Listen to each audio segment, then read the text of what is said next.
Thank you for tuning in. Welcome to the Feedback Loop.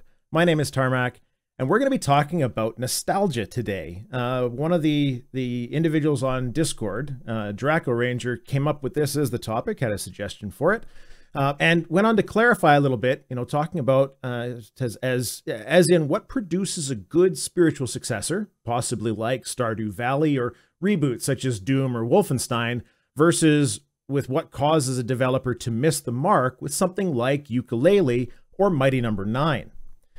So you kind of have to start off, just to begin this whole discussion, you have to start off by figuring out what is nostalgia. What do you mean by that? You look at your usual definitions all over the place, you'll find something very similar to this: a wistful or excessively sentimental yearning for return to or of some past period or irrevocable condition.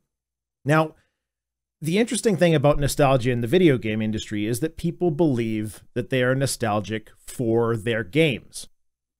A particular game from their childhood, or, a particular type of game, they feel that they're nostalgic for that game. But the interesting thing is that nostalgia doesn't actually have to be something specific like that. It can be the whole situation, right? You go back to that definition, some past period or irrecoverable condition. And oddly enough, you can actually be nostalgic for things that you've never experienced yourself. You look at the Fallout series. The Fallout series, Fallout 4 specifically, is very romanticized towards the 1940s, 1950s.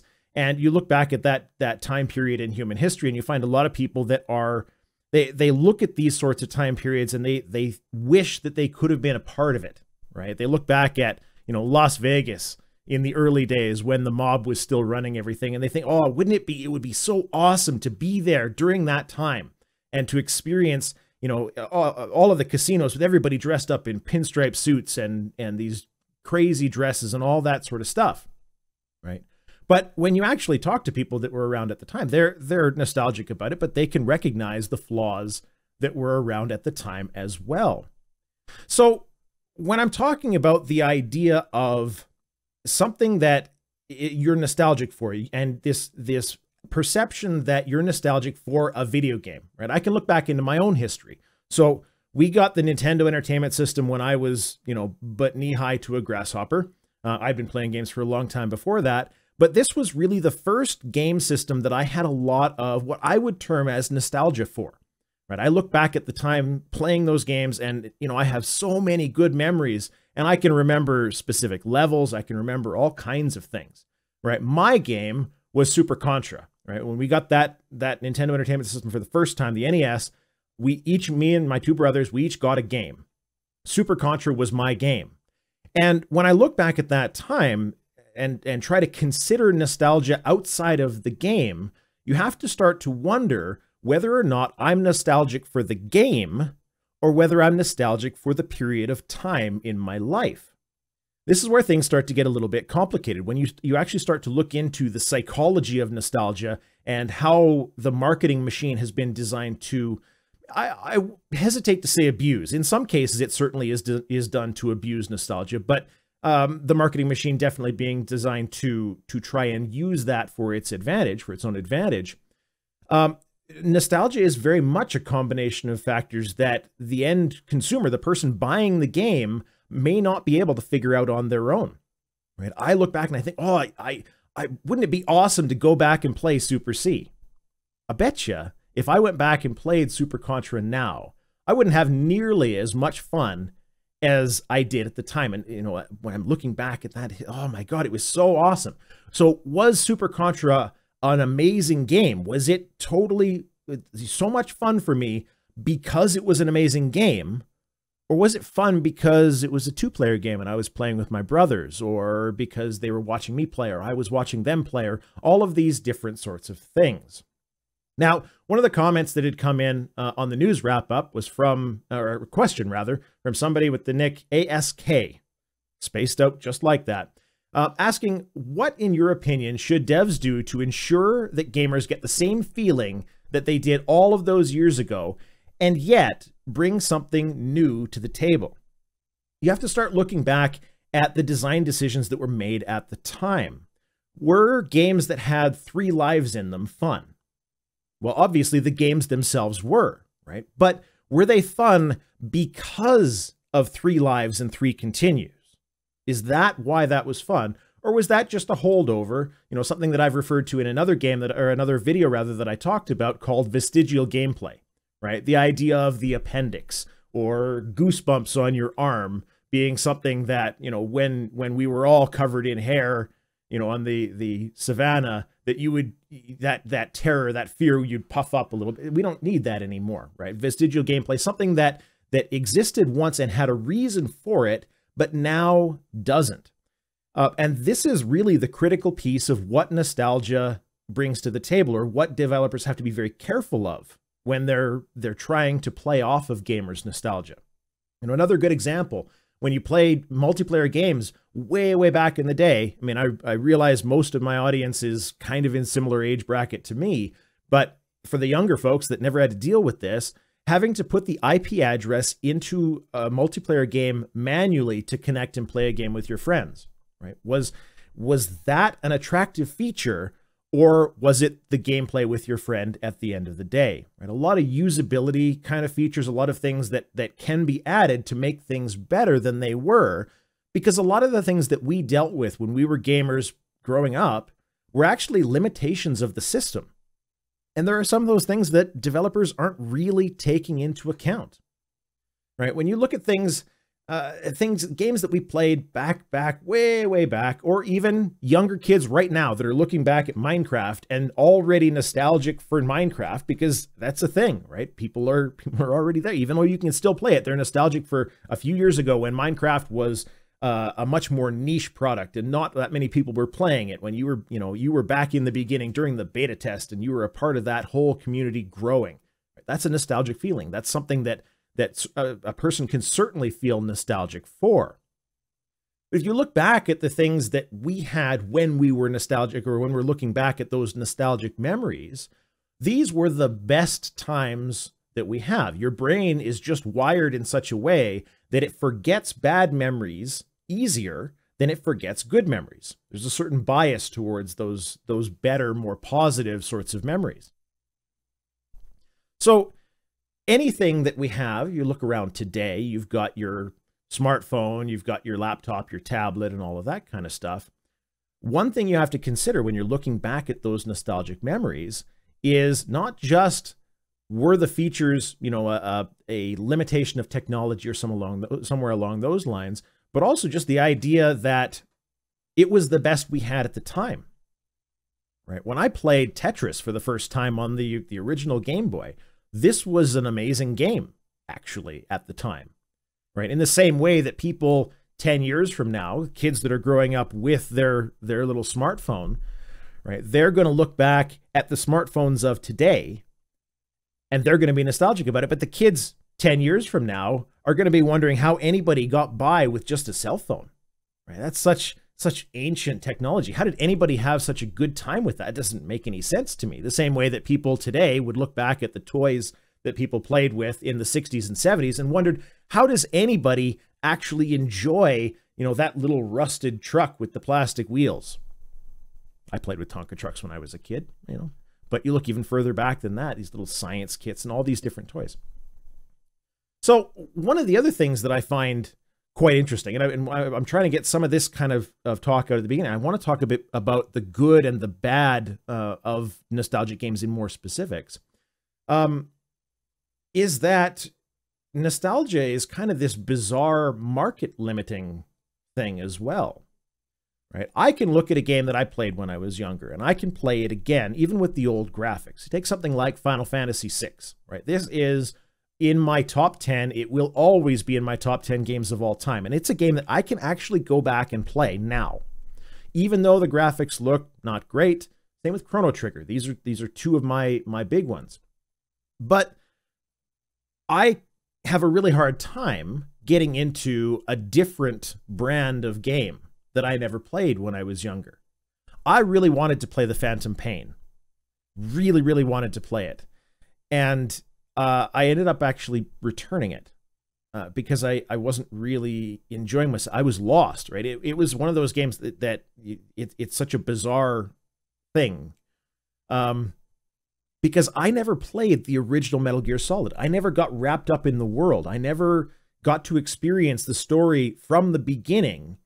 And so none of these things made sense to me. It wasn't fun, right? And this is sort of the market limiting issue that gets in the way when you're trying to build a product based around nostalgia, because you have intentionally limited your market to the people who are nostalgic about that product or franchise or genre or whatever the case, right? People that are outside of that are not going to be brought in by this nostalgia trip, by this marketing of something that they're supposed to be attracted to because they played that back in the day. All you're doing is you're actually removing all of the other people from the market. Not entirely. I mean, of course, you're going to have people that give recommendations and, you know, positive reviews and all that. But so the point being that your game still has to be a good game. It still has to be attractive to a lot of other people. Nostalgia can be a very powerful thing. It can be a very good thing if it's done right. And it can bring a lot of people to the table, but it still has to be a great product. It can't just be a nostalgia trip and nothing else. Otherwise, you run into different problems. One of the things that was kind of bizarre, you take that thought process down to the inevitable conclusion. And this is just an interesting musing on my part. I wonder how many people that are on GOG, right? So Good Old Games, this is the store platform that's run by CD Projekt Red, where they have all of these old Sierra games and LucasArts and I think LucasArts. Anyways, a lot of these old retro games. Okay, what's the average age of the people that buy games on that site? I'll bet you it's much higher than on Steam. Bet you it's higher by about 5 years on average, which is a lot. And how many of the people that go to GOG.com and buy games from them actually play all of those games? I bought a Sierra Mega Pack, some 10, 15, maybe not 15, 10 games. I bought Conquest of Camelot and, you know, all of the King's Quest and the Space Quest and Police Quest and all of those kinds of things. I played one of them in the time that I've had that. And I bought it 2 years ago, give or take. Just an interesting thought, right? Nostalgia is one of those things that can make you do something as a gamer, even though you never actually get around to actually playing the game. This is where Kickstarter gets really dangerous, right? People will put money into a Kickstarter project because it has all of those nostalgia triggers. It has all of those things that take them back. And so they say, you know what? I had such a good time when I was a kid. That was an amazing franchise. I'm going to put some money in because I want to experience that again. Do those people all play the game? They might not. Nostalgia is one of those things that is powerful enough that somebody may not actually go down that road. They just like the idea of funding something that brings them back to their childhood or, you know, later on. It's something that I was reading when talking about the idea of psychology in video games. I'm going to actually contact one of these guys and see if I can maybe do a podcast or something with them, where they're very, very interesting group, an awful lot of reading that you need to do. They were talking about, and I've lost my train of thought because I went off script. Let me skip back. I'll come back to that. One of the interesting groups in video games, in addition to the Kickstarter. So Kickstarter, you've got your developers, your professional developers, but the other half of that audience is the fan game community. These are effectively the same groups of people, right? These are amateur and pro developers, right? Working on one side of the coin. Either you're going to be doing this thing permanently or professionally rather, raising some money and all that, or you're going to do it on the side. And fan games are very rarely innovative titles. Right? And that's kind of, they rely a little bit more on the past, a little bit less on the future. You have a fan game, sort of a fan game that turned professional was Stardew Valley, right? This was I guess maybe not fan game so much, but this was a guy that was involved in Harvest Moon, I do believe, pretty sure. And he went on to do his own thing. But if you look at a lot of the fan games, things like Pokemon Uranium, any of those sorts of things, they tend to be a carbon copy of what the original game was. right? That same style. They're not innovating in gameplay. They may be innovating in story. They're writing their own plot lines or any of those sorts of things. But they're generally exactly the same. Kickstarters tend to be the other way.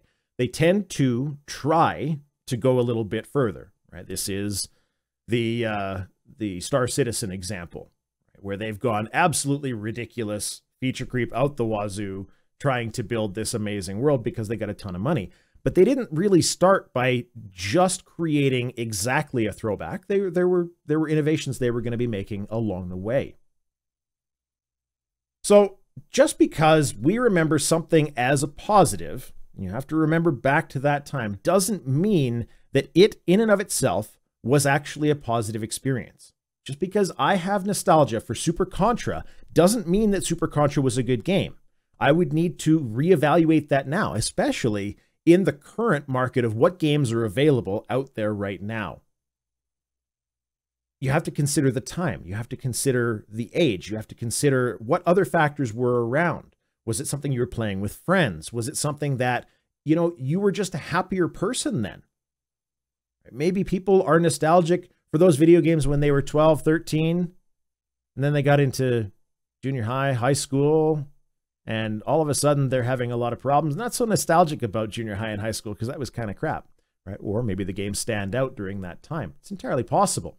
And so in my work, what I'm doing when I'm doing a lot of these different videos talking about the history of some of these things and how upset I am at how draconian some DRM gets, or how upset I am at, you know, microtransactions and a lot of these things, that I talk about these things all the time because they really bother me. I have to sit down and I have to make sure that I'm actually looking at this from a logical perspective, that I'm doing this intentionally, knowing that I'm not letting nostalgia get in the way. Right? It would be very easy for me to make an argument without really thinking it through, because I'm just reverting back to what was comfortable, right? Back when I was a kid, there was big manuals in games. I've got cloth maps on my wall. You know, there was all of this other stuff that was amazing. I loved it. It was great.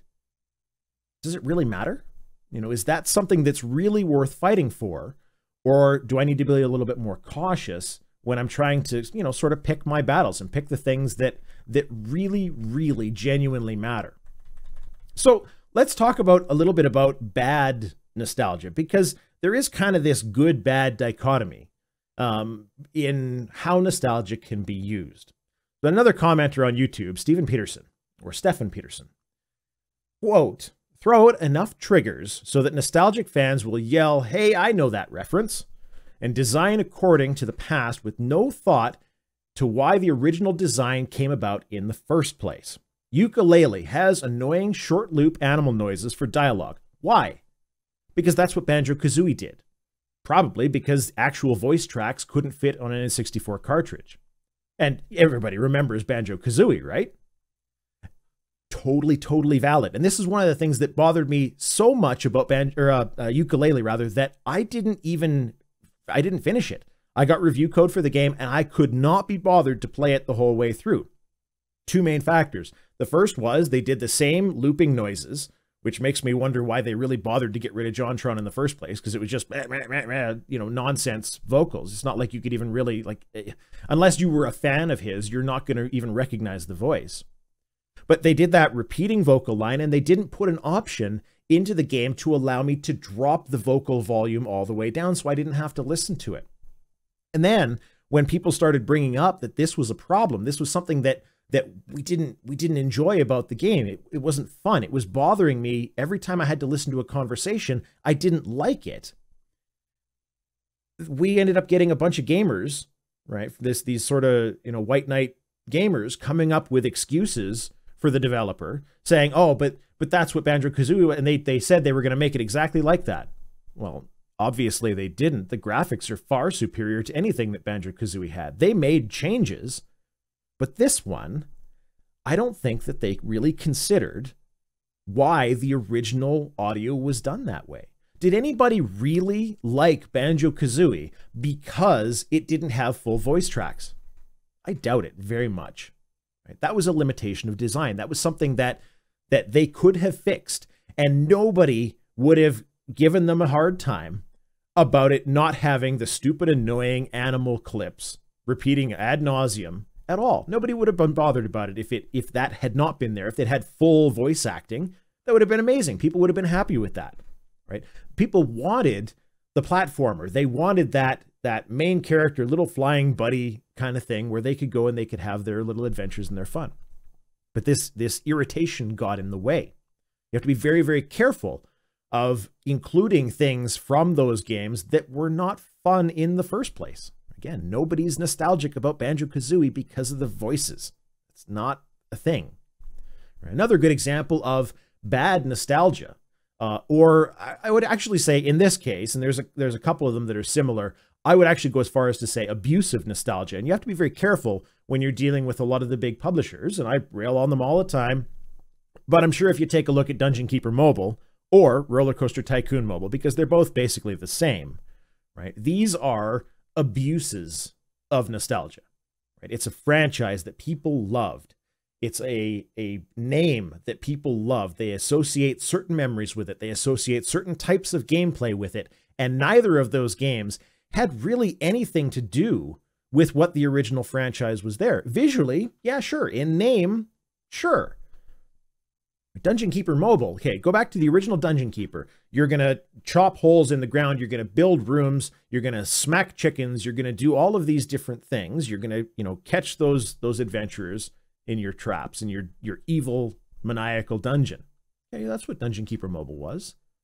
Except you couldn't just wipe out a room and replace it with a different room like you could in the original Dungeon Keeper. That kind of stuff was blocked behind timers, preventing you from playing the game. Right? They had taken this loved franchise and just run it through the ringer because they wanted to put out a mobile title that had a whole bunch of microtransactions. And it's one of the worst examples of abusing nostalgia that I've seen. Roller Coaster Tycoon Mobile is the same way, right? I've made this comparison that Roller Coaster Tycoon Mobile is exactly like a theme park. You pay to get in, you pay to ride the rides, and you pay to buy everything else that you get to have in a regular theme park. Right? All of those exorbitant costs instead of just buying the game and having fun with the game. Right? By putting timers on everything, the theme was the focus in the marketing, but the gameplay wasn't there. They didn't have any of those things of why the game was fun. Why did the game get fun in the first place? It wasn't just the theme. It was because of how much freedom you had in order to do all of the different things in the game. Now, continuing on the bad cycle of nostalgia, is actually the idea that the release cycle for retro games is kind of interesting. It's a lot like the Disney Vault. For those that don't know, Disney will periodically stop selling certain movies that they have. So back on VHS, they would stop selling The Little Mermaid, for example, for a while. And they would bring it back every so often. And by doing this, with their massive catalog, back catalog of movies, they can keep the price up. And they can keep interest up in these different movies. If you can't always just buy the movie, then when it becomes available for sale, oh my God, I haven't seen that anywhere. I need to get that. And it gets that flowing in the mind of the customer. And what I'm finding is that the retro game scene is starting to look more and more like this. And I would probably say, I'm not sure that I'm confident that Nintendo isn't doing some of this stuff on purpose. They're starting to get into the retro game market, but none of those things carry forward from console to console. You don't just get a Nintendo account that can then unlock all of these different games and you get to carry it forward from one system to the next. Right? They don't want you to do that. Backwards compatibility on the Xbox. Right? Yeah, they're starting to get into some of these things. And they're going to go down the route of the Netflix model, which is probably going to make them more money than they otherwise would. But you do get a lot of these retro game releases coming, and then they vanish for a while in the case of Nintendo titles. Right? Just very interesting. Another good example of abusive or bad nostalgia is using nostalgia specifically to prop up an otherwise, I hesitate to say, unsuccessful series. This is the example of Call of Duty.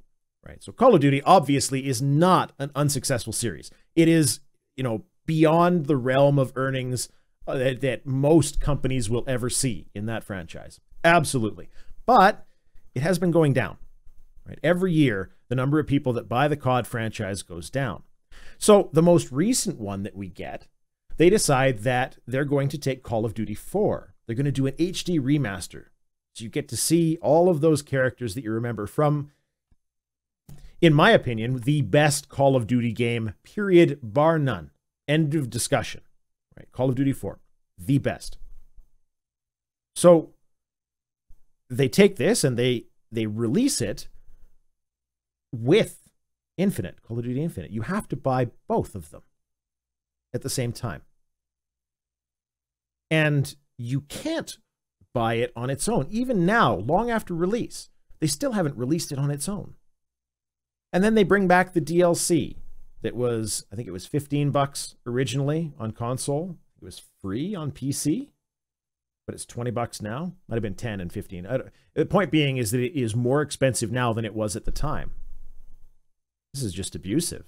This is not looking at a game and saying, we want to release something that has that feel, that has all of what you remember about it. No, they're just using the name. They've got the story, and that's fine, and they can use their existing engine, whatever they're going to use to make it happen. But they're leveraging it too far. It is way, way too far. Now, eventually, will we get that game on its own? Yeah, probably. You know, at a certain point, it will have stopped selling enough to justify keeping it locked behind Infinite Warfare. They're going to keep it for as long as they can. But at a certain point, all of those people that refused to buy the whole package will need to be a part of the market that Activision will go for. I just expected it would be before now. I didn't think that they'd be this bad about it. It's really too bad. So what about good nostalgia? Well, another comment to read out. Whitehawk on Discord, one of the backers and actually moderator, he's a good guy. I think there's a large benefit that nostalgia as a design element has, and that is focus. Especially in AAA games, we see huge feature creep where games try and do a ton of things, but each individual element becomes a bit lackluster. Now, you think about what he's saying here is the idea that nostalgia, looking back at a previous product, gives you a blueprint to success to a certain extent. Again, you have to look back and consider, was the product really good in the first place? That has to be your primary consideration. Was the product good to begin with? If it was, then you can take that product and you can say, all right, well, we're going to use this as our example. So we don't really have to guess what's going to work and what's not, because we know what constructed that game. We know what the things the fans were talking about for years afterwards were. And you take a look at something like the Monkey Island remasters. Okay, and you have to, worth considering that a remaster and a remake are a little bit different, right? Monkey Island remasters, they didn't change the game at all. It is identical to the original. What they did is they added a bunch of things. Right? So you can play the original old Monkey Island with the old audio all the way through from start to finish. You got a nice new menu, and that's fine. Right? But you can play exactly the old product. They didn't need to rebuild it. They didn't need to remake it. And what they did is they created a new graphical overlay.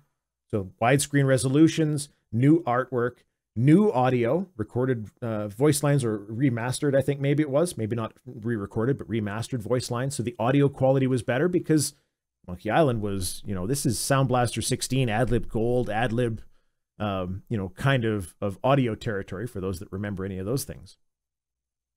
They had that blueprint in front of them to work off of. They knew exactly what the game was. All they had to do was redo the art. And then they added in a bunch of developer commentary. And those remasters were amazing. Right? You have exactly the original experience. You can see how different it is from what you look at nowadays, which is another one of those things that just, it drives me up the wall. I think back to Final Fantasy VII. And when I look at a picture of Final Fantasy VII, man, does it ever make me question, you know, how intact my brain is, because I'm sure it looked better than it did. And I'm frequently wrong every time I look at a picture of it. So you contrast that against something like Thimbleweed Park. So Thimbleweed Park was done by Ron Gilbert. He was one of the guys that worked on Monkey Island, but he made a new game based on his experience making point and clicks for years and years and years and years. Right? And he kept that same old sort of aesthetic. He did sort of the reverse. Right? Good quality audio, old style aesthetic, but then tried to innovate in some ways. Right? Usability improvements, things like being able to double click to move faster. Right? This was something that in a lot of the old point and click games was not an option. You just walked however fast it was, and that was that was a bad design element. Right? When you're trekking back and forth between these different areas all the time, again and again and again, it gets irritating after a while. So it was a good usability improvement. Some of the background animations, the animations were nicer. Right? Look at another game like Owlboy. Right? Owlboy was a retro style thing, but they've got great animations with this old pixel style that you would never have seen in a game 20 years ago. Right? A great aesthetic, a really neat way of taking that old retro visual, but giving it kind of a modern day flair. Really, really neat stuff. Outside of that, another good pair of examples. Baldur's Gate HD and Pillars of Eternity. These are great comparable examples in the same way that Monkey Island and Thimbleweed are. Right? And how popular are the HD remasters really? You might know that they've done Baldur's Gate and Baldur's Gate 2 remasters. At some point, I'm going to take down the giant codpiece poster because unless you know what that poster's of, this isn't going to make a whole lot of sense to people. This is a Baldur's Gate 2 poster. That's the end boss, or the big baddie in Baldur's Gate 2.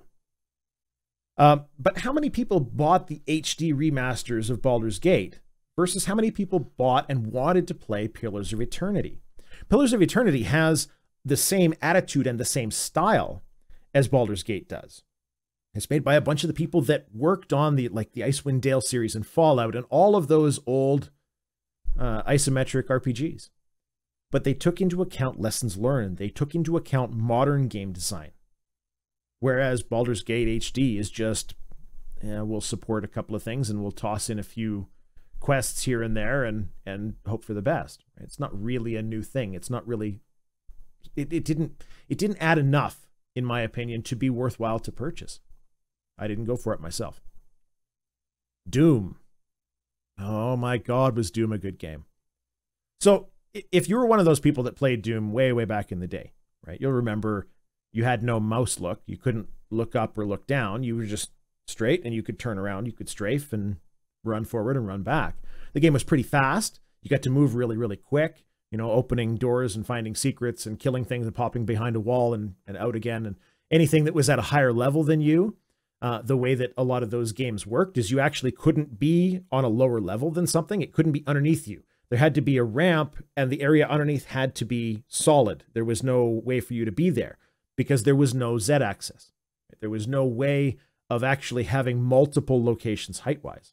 So you would shoot at something that was up a ramp, and your bullet would just go up, or your fireball or cannonball would just go up. And this is the original Doom.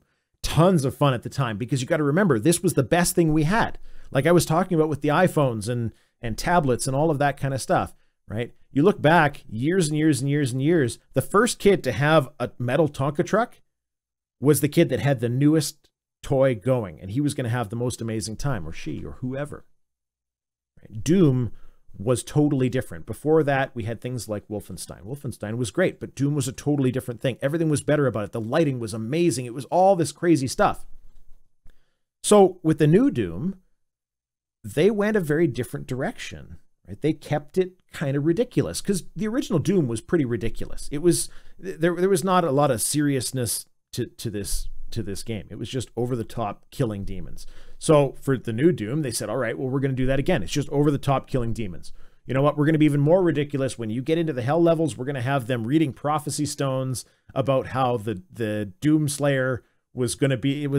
It was like you were reading the good guys talking about Godzilla wrecking their town or wrecking their city, right? That's how the demons were talking about you. And it felt amazing. It was ridiculous and awesome. They kept it fast. They kept it moving quickly, right? They kept some of the weapons, the familiarity of the different weapons, but then they iterated on a bunch of those things. We've moved past that, right?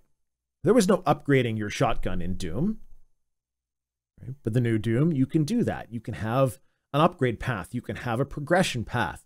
You have verticality that's added to it. All of these different things. If they had just gone and made a high-res version of the original Doom, that wouldn't have been an amazing thing. It wouldn't have been great, right? the original Doom was great at the time, but it's not great now.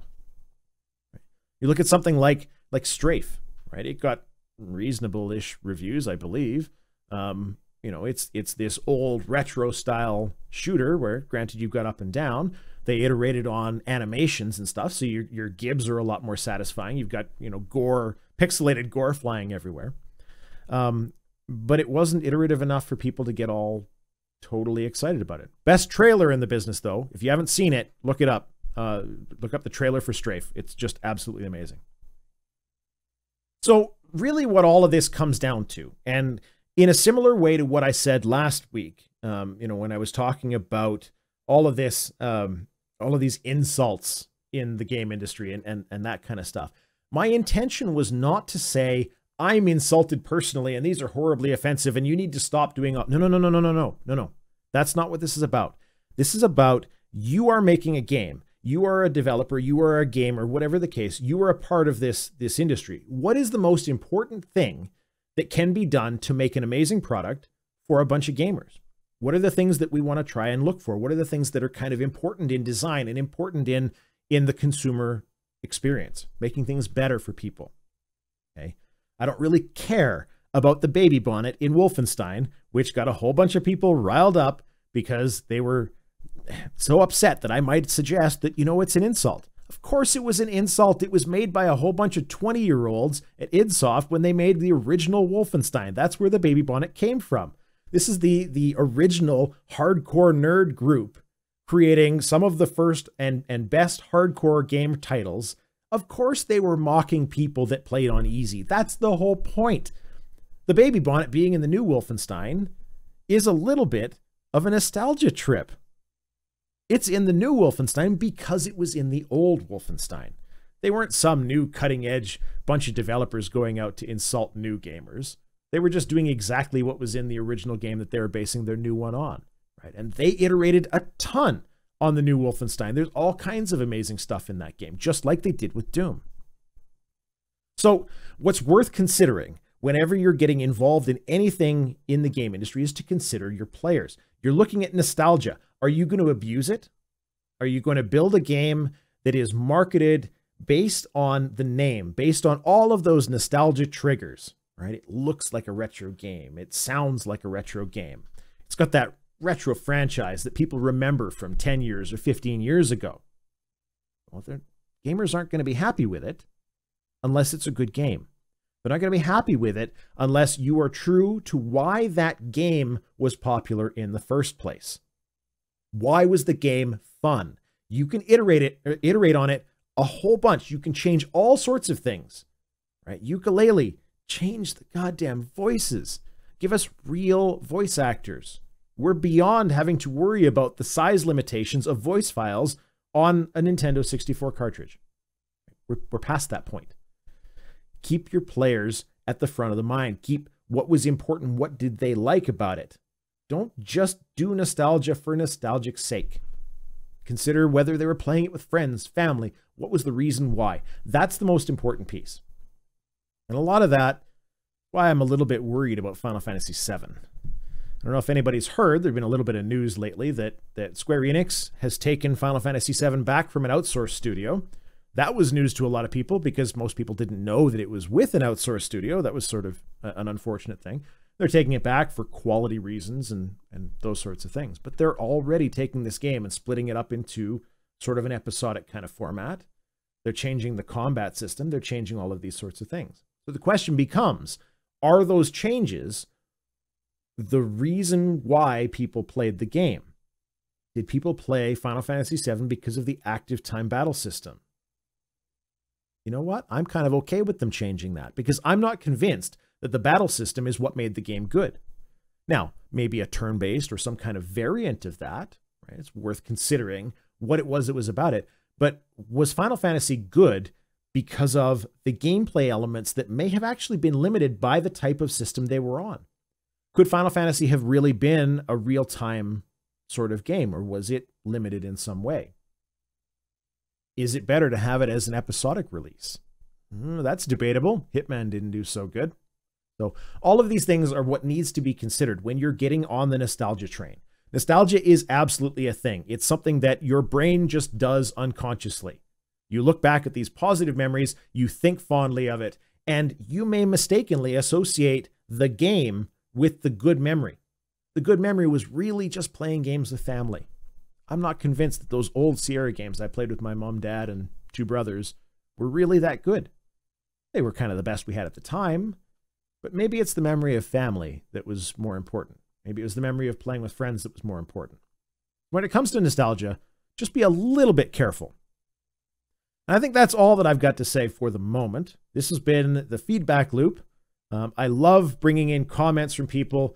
It's an excellent discussion to have down in the YouTube comments. This will be up on Saturday for those that are not seeing it live.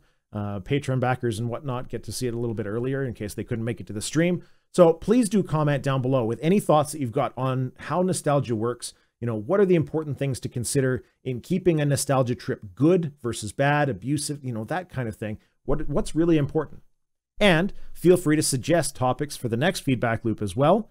I do what I can to try and take people's comments into account, and it helps me shape the discussion. It helps me kind of go where the community wants to go, where people want to see me talk about things. So it's a lot of fun. Please do subscribe, like, all of that sort of good stuff. If you're watching on Twitch, make sure you give me a follow. We're doing this every Wednesday night, 7 p.m. Mountain Standard Time, unless something changes. It's happened from time to time. So cheers, thank you very much, and I'm going to slip over and play a little bit of Tokyo 42. Should be fun. Cheers, bye-bye.